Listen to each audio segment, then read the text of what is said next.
Hey ladies and gentlemen, if anybody tells you transitioning is all okay, beautiful, and there's not really bad consequences and it's super really safe, Board certified endocrinologist practicing in private practice for the last 16 years. I've been studying and publishing in this area for the last 5 years, including peer-reviewed journals such as Journal of Clinical Endocrinology and Metabolism and others. I also have a patient who is a detransitioner. I think it's important to note that studies have shown that desistance or growing out of this condition of children by adulthood is very high, some 50 to 98%. I want to be sure before I give someone a very powerful hormone like insulin that they in fact have diabetes. What about cancer? Before we give any powerful agents such as chemotherapeutics or surgeries, we certainly want to have physical evidence of this problem, such as biopsies or imaging. Now, the gender affirmative therapy treatment proposed by WPATH gives very powerful hormones and surgeries. On what basis? Where can we find the gender identity to be certain that these children will not desist by adulthood? Can we use imaging of the brain or blood tests, genetic testing? Are there other biomarkers to ensure that we are correct? yeah, come on, they're doing permanent damage and they don't really care. It's more like if the kid tells us they're a woman or a man, that should be enough. Bruh, what are you talking about? Such thing. The Endocrine Society put out guidelines in 2017, and they were very careful in the guidelines. One, to point out that the evidence was of low and very low quality. And they also said in the guidelines that they have no idea how you identify which kids are trans and require this treatment. And then the American Academy of Pediatrics the next year just leapt into that void and said, oh, we'll tell you how you know which kids. You asked them. Prior to 2018, Damn! Told you! Money, money, money! I had maybe one trans patient. But then there was another one, and another one, and another one. It wasn't until later that I started asking questions like, wait, every single kid I send to the gender clinic gets put on puberty blockers or cross-sex hormones. It was happening immediately. Gave some data about young adults who had transitioned and reproductive regret. And it's there. And I don't think any of that surprises us. I already talked about it, but most of the kids are nowhere in any kind of a brain space to really, really, really talk about it in a serious way. That's always bothered me. But, we still want the kids to be happier in the moment, right? This affirmative model of care has spread wildly in the last 8 years. Now we have objective, unbiased, systematic reviews. These systematic reviews tell us the evidence for youth transition is poor quality and with very low certainty for benefit. In JAMA Pediatrics, there was a study reported from Northwestern University in Chicago. Patients ranged in age from 13 to... What did they say a lot of times? We're not doing it before 18. Hey man, well, they're not cutting the parts, but they're giving you the hormones and the puberty blockers. And if the parents approve, hey, cool. 4 years. The authors concluded that mastectomy was beneficial and should not be delayed in youth. What led them to that conclusion? The finding that 3 months after surgery, the 36 patients were happy with their flat chests. They lost 9% of their surgical cases to follow-up. 9%. 9%. They don't really want to do the follow-up because they're like, well, we got a good result already and we're making money. Hey, people, do not let your kid be an experiment. In 3 months. It is absurd, meaningless to draw any conclusions after 3 months. This paper is indicative of the quality of research we have in this field, published in our most prestigious journals. We have a serious problem. This is the first time we can actually, or they can actually, make money because a kid can decide to do something that they know better for themselves. That's like somebody tells me, you know what, I want to skateboard anywhere, even on a highway, and I want to sell skateboards.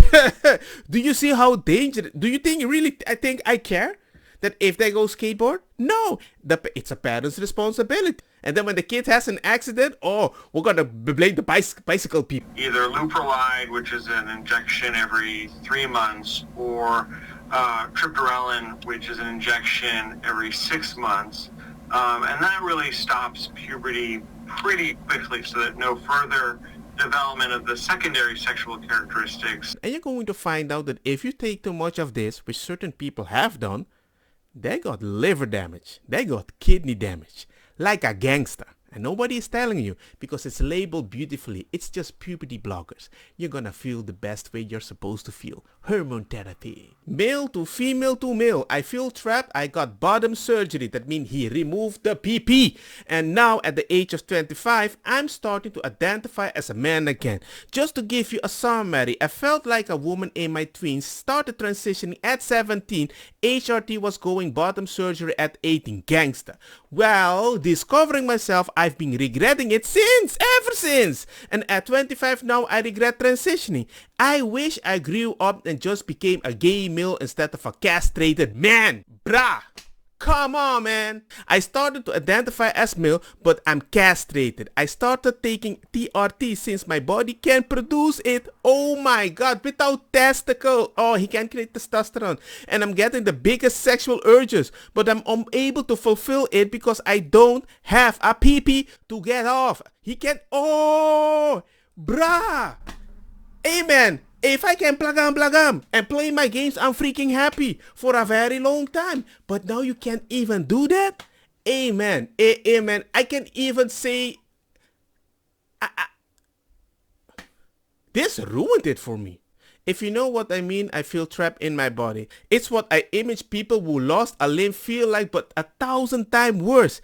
This has me feeling extremely, oh my god. Yeah, I was on testosterone for 4.5 years and had to stop when my liver and kidney began failing. I didn't feel any pelvic pain until after I stopped testosterone. When the vaginal atrophy became noticeable, my doctor found endometriosis. Amen. In other words, if you have a pum pum, something, it's like it's going to the gym and it's freaking hard and it's not working properly and it hurt. I also had 3 mini strokes just few months after stopping testosterone. The thing is, I don't think that stopping was the reason.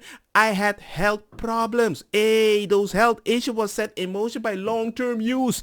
Because of my endometriosis, I have had hysterectomy. Let me tell you, it's not like losing a tooth. Without your uterus, your organs and pelvic structure are compromised. I have had to do years of pelvic floor physical therapy to strengthen the muscle there to support without a uterus. I also choose to keep my ovaries, but testosterone essentially killed them off. And I am now in my menopause at 31 and I have to go on estrogen because my levels are so incredibly low.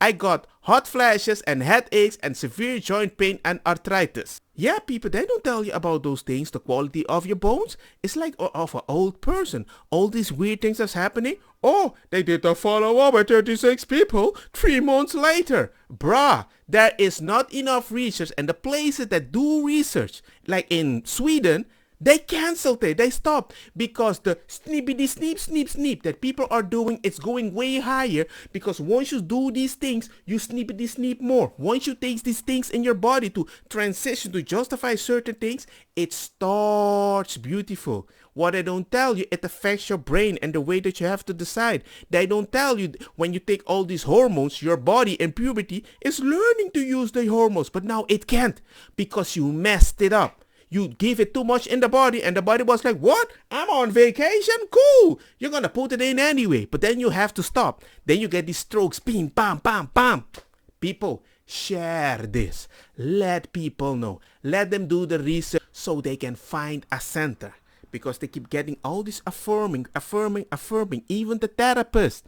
Come on, man. Therapists ain't supposed to be there to affirm. They should give you options so you can pick one of them or solidify why you made that decision, because maybe you're looking at it from one lens as if the grass is always very, very green on the other side.